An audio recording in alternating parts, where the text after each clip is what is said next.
agenda, and it doesn't. I'm familiar talk about focus at dark corner inner health members. Over half are by far, while 2/3 of all deaths are suicide. All right. Pulling it back.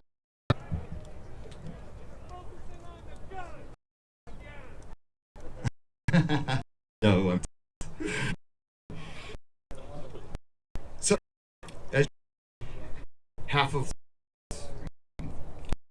by firearm, or 2/3 side. ETA focus intersection goal of reducing the number of firearm fatalities by suicide. We do this by implementing programs that educate the mental health challenges face when into the community. Educating firearms the misconceptions of self for mental professionals. By simply spelling rules and spreading accurate information to those via the communities they trust. Our community is a trust, especially for first responders vets. This isn't an issue to smart policy. This is about being a city where men and the community have come to develop innovative based on fact and understanding rather than fear and mistrust. One where mental illness and ownership are demonetized.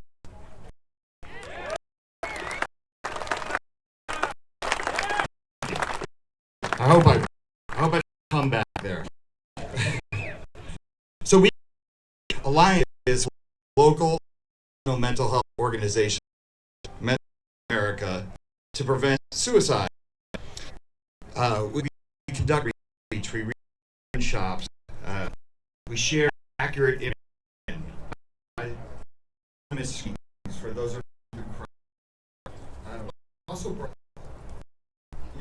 and individual suicide prevention organizations national.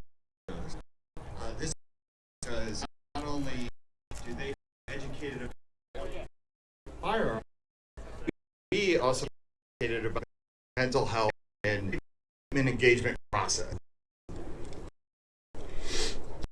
Had 4 manufacturers come forward to put our human engagement fly in their box. I'm pretty.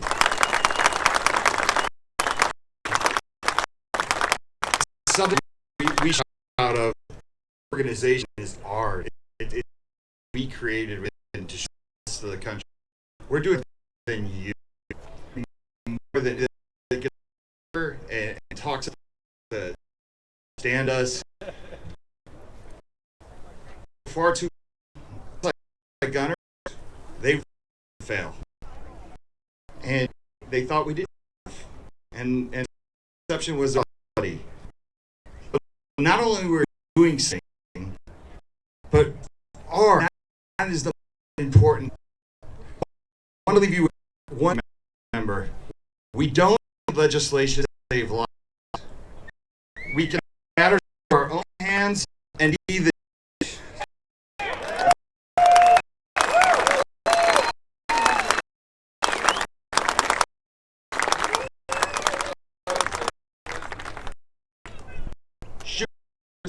Incredible how we reach getting people into shooting sports out to the and channels to shop feel of promotional work for second community. The Ford champion has been an author, great advocate for rights. He's here with us today.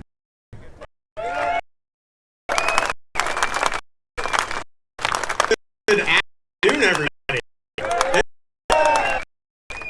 I'm his season, and I'm today to share my quintessential American story.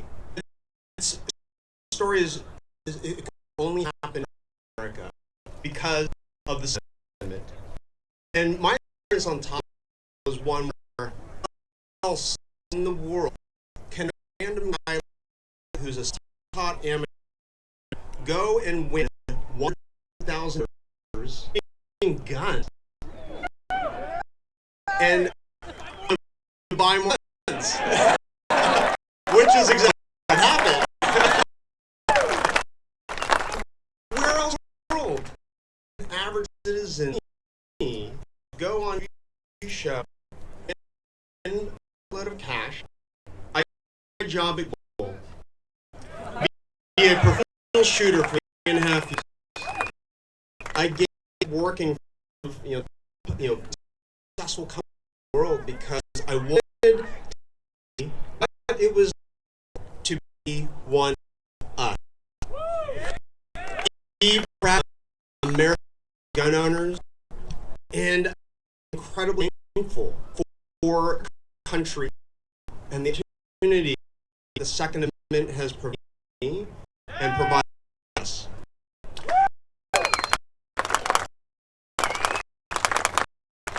I want to touch on the deep personal part of my background, which is a member of LGBT, and if you know what that is, so I'm just going to put it out there. And what has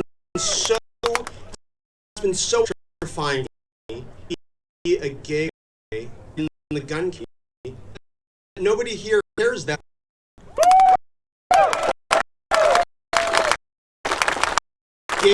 Gay rights and equality all the time. What does equality mean? It means that I am treated exactly the same as everybody. I am not special. And the firearms community treated like an equal. And not because I'm gay. It's really irrelevant.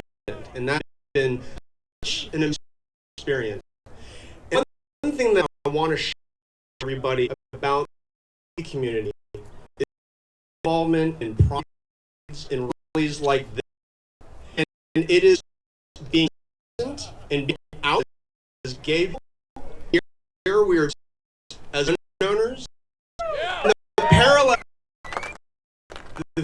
for me is that nobody down the street looking to know that I'm gay or a gun owner. And so we are here today, proud owners, visit, and we have to be proud.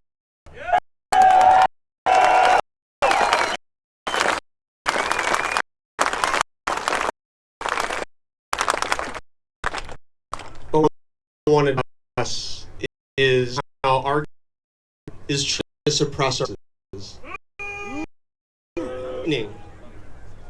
It is not frightening. My hometown, San Francisco, California.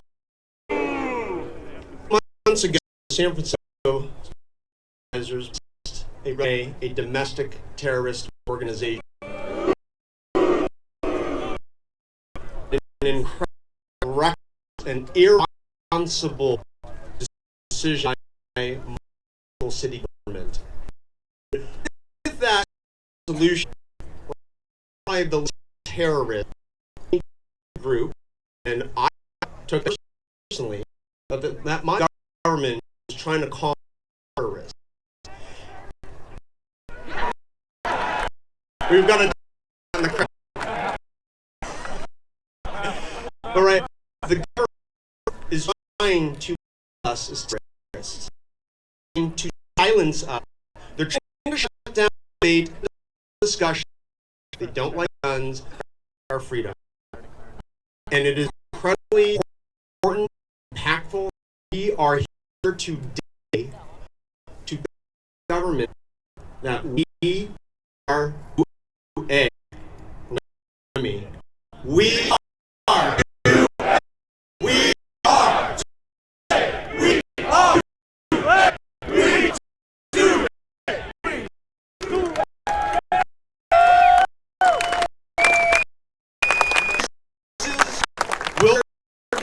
They are being paid so much support country and our side.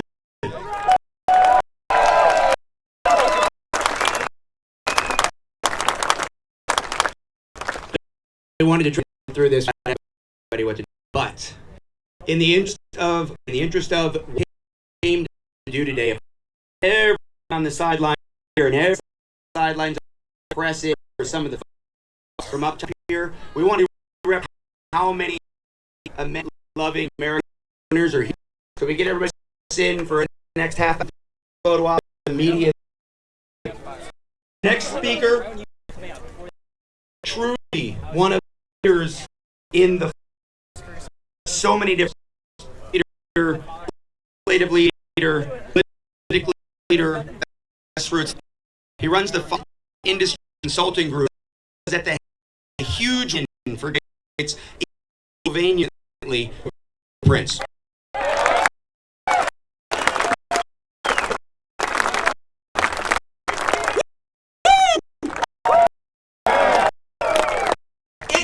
It is a honor, privilege to be here before all of you patrons here today. The world hero.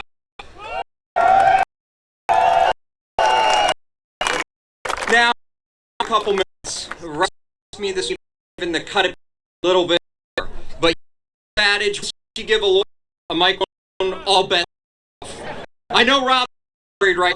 Keep my pride to Rob.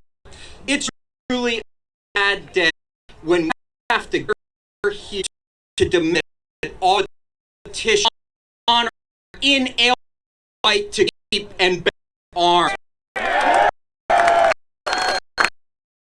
Our right never in the history of the state been unpacked like they are, and it is the second of all inalienable constitutional rights that are attacked. Now, some of you may have heard Pittsburgh. Pittsburgh passed different ordinances, passed prohibiting a term weapon. They passed prohibiting what they call magazine, and then passed another one with reg order, which are gun confiscation. We weren't any of that. Through Firearms Owners Against Policy Coalition, supportive gun owners of a number of organizations all came together and sued. We said we will not have this. And to report that last week we got a decision from Judge. But I'll tell you what the decision held. So it was very interesting. During the argument, every town actually was trying the city of. They sent an argument to come up against little old me. Different to get by the court. Me. Attorneys for Everytown Law said, "Well, Your Honor, we've never lost the flag. You haven't litigated against me yet." Lost. All three ordinances down.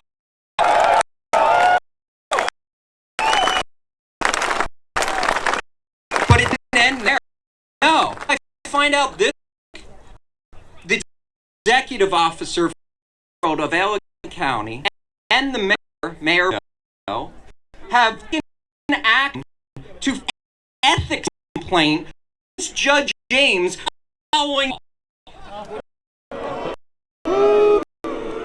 This cements people that we're up against, not just at the municipal level. Next, I'll be in front of the Third Circuit of Appeal in relation to a young lady decades ago, false statement on tax return. As a result, the U.S. contends that she has been prohibited for the remainder of her life from ever being able to keep and bear arms. Now, I could be wrong. I know the common communicational that we have may be wrong.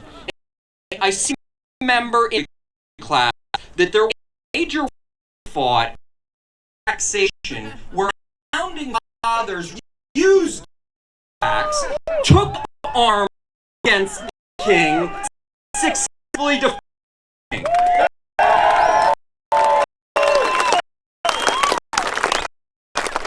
The bad waging front lines. Everything is litigation. All industry has together to support ideas and philosophies to protect and amend. We have a new organization hold my guns. I believe Sarah and Steve Jones are here in the audience. An organization designed to place people who are in crisis with avenues to take firearms there voluntarily, them with a federal firearms, so that if you have that crisis, weapons out of the household. That's our industry taking its own next step to protect us. Had walked earlier as well. This is the exact types we need to be already over time, and Rob probably hates me, but I want to just quickly leave last thing. About a month and a half ago, I asked to testify for the Pennsylvania Senate, and one of the issues was the epidemic of that we're seeing across the United States. It's new. They want to pin it on our fault. I went into it with one process, and I came out horrified at what I found. When I started researching when the epidemic of violence started, and the issue or proliferation issuance of SSRI drugs, it was astounding. SSRI that all kids are on, the side effects are aggression. You start into the school and find out they were all different SSRI drugs, psychotropic medications. We need to demand that our policy look into these side effects, because many people have to learn the manufacturers, they can choose what they want to disclose. They have 1 million bad studies and only disclose one the one that helped. I don't have time to go over all my research. I'm, like I said, already beyond my time, sure. What I want to understand, you need to research for yourself. Contact me, I'll send you my degree before the Pennsylvania Senate, but demand that the pharmaceutical industry be held accountable for the effects of harmful drugs. And I'll leave you with this. Come on, lobby!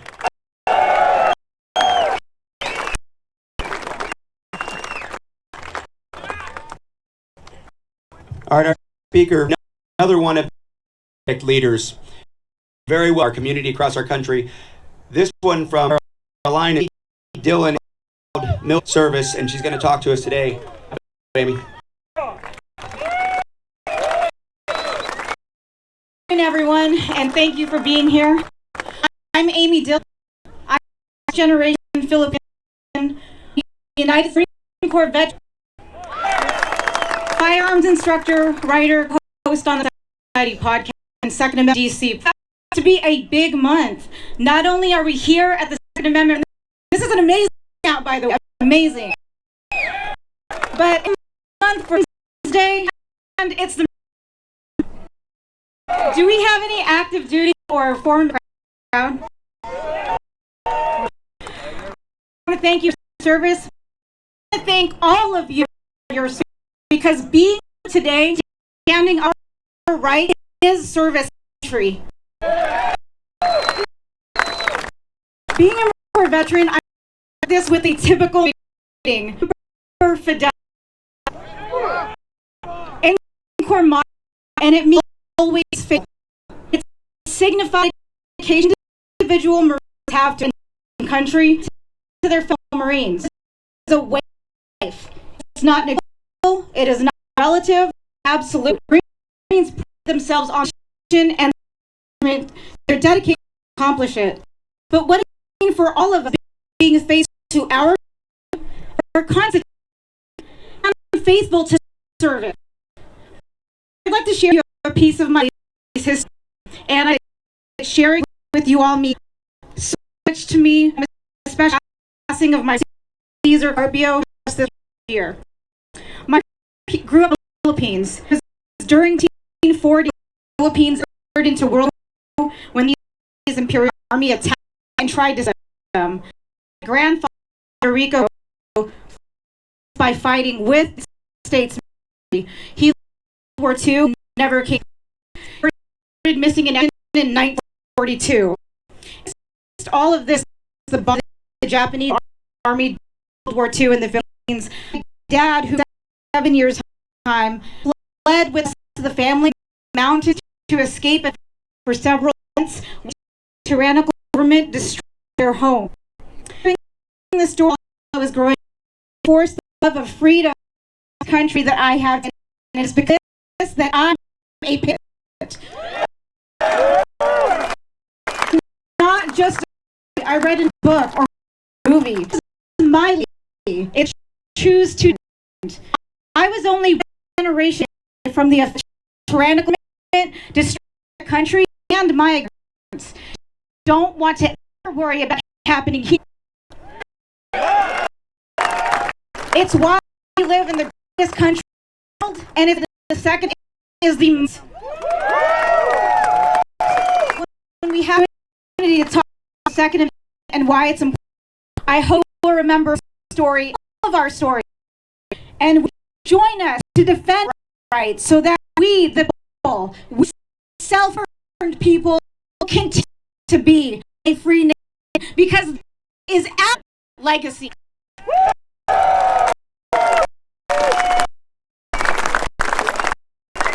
Dylan, ladies and gentlemen, the biggest thrill subject for me. Our next speaker, as we said, we're underwritten any big nation, but we reached out and friend Eric Pratt agreed to talk to you from Gun Owners America. Pratt.